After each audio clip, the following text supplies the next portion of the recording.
We need to talk about Korea because this freaks me out.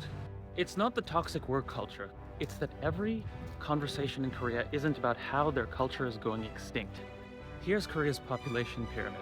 They have a TFR of 0.7, which essentially just means that the number of kids in this pyramid is near zero. And all indications are that this is trending down.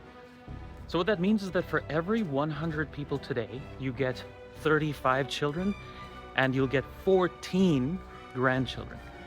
So if it hasn't sunk in yet, that's worse than bubonic plague levels of population collapse. Look out of a window to the nearest street to you. For every 10 people that you see, imagine that there's just 1 or 2 people left tops. That's Korea in 2 generations. Okay, optimistic scenario, they dwindle away in their little corner of the world in peace. But knowing that their only neighbor is North Korea, I think it's more likely that some cabbage is gonna get turned into kimchi here. So I would imagine this is like all Korea talks about, and that their government declares it a national emergency, and they did. Yet, you still have a workaholic culture there.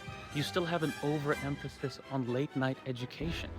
You still have K-pop stars who influence the culture of the nation not being allowed to have romantic partners, and definitely not being allowed to have kids.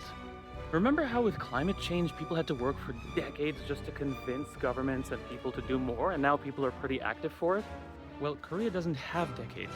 Fertility is a small window that can't be missed, and if it is missed, then no K-pop, no K-drama, no K-culture, and almost no Koreans.